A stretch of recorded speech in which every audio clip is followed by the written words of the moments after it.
Ja, grüß euch, liebe Leute. Ja, heute möchte ich euch gern eine Lokalgeschichtel vorlesen. Und das Lokalgeschichtel, nein, es ist eigentlich keine Geschichtel, es ist eigentlich eher ein Lokalgedichtel. Aber ein Gedichtel ist auch nicht. Na, eins muss ich gleich vorwegnehmen. Ich habe das mit Herzblut zusammengereimt, aber was ich da so sehe, gibt es ein paar so Reimhatscherer drin, sprich hinkende Versfüße, verzeiht's mir, es ist trotzdem, glaube ich, hörenswert, dieses Lokalgedichtel, dieses, und das heißt komischer Schutzengel. Ich sitz in einem Wirtshaus, setz die Lesebrühen auf, plötzlich fällt ein Brillenglas raus.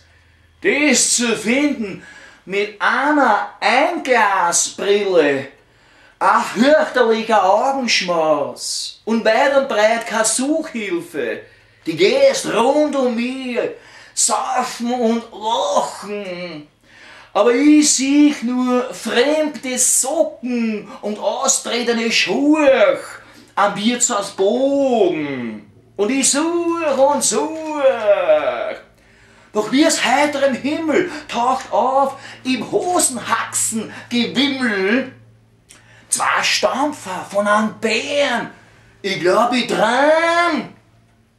Aber ich tue schwören, mir grinst auch ein Brillenbär. Und für wo? Der trug mir das verlorene Augenglasel in die Brotzen.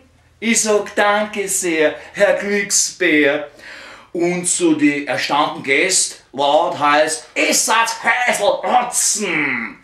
Die werden zornig und wollen mich in die Goschen hauen. Doch mein Glaselfinder, der Brillenbär, zerriss mit seinen messerscharfen Klauen. Dann brummt mich der Riesendaddy an.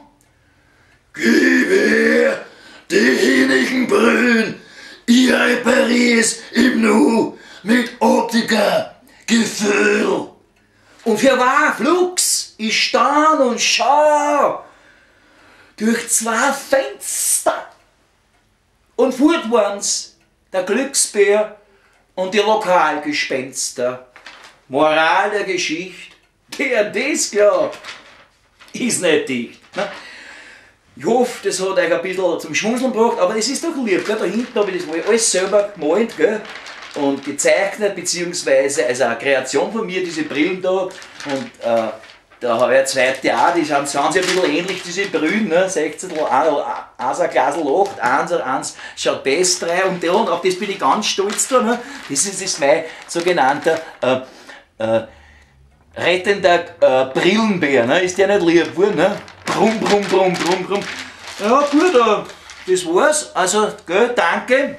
Ist noch genug drinnen? Ja, na, da kann ich noch ein paar Mal die Lesung wiederholen, bis es passt. Ne? Es wundert. Den Marken noch. Ah, das wollte ich euch noch sagen. Das da, gell, ist kein Brillenbär. Ja? Und, nicht vergessen, das muss ich unbedingt herzeigen. Unbedingt. Ich muss leider den Titel dieses wunderschönen Kalenders abdecken, weil sonst mache ich Werbung und Reklame darf nicht sein. Ne? Das da, ja, das sind auch keine Brillenbären, das sind, was ich glaube, also in Naturgeschichte habe ich immer einen Einser gehabt, aber das sind, glaube ich, Lemuren aus Madagaskar, ne? Das sind ja wirklich lieb, oder? Warte mal, dass ich da Herr Skasel das Flaschen nicht umhat, da geht's lieb, na gut, passt. Okay, bleiben wir wieder her da. So, danke fürs Zuhören, bis bald.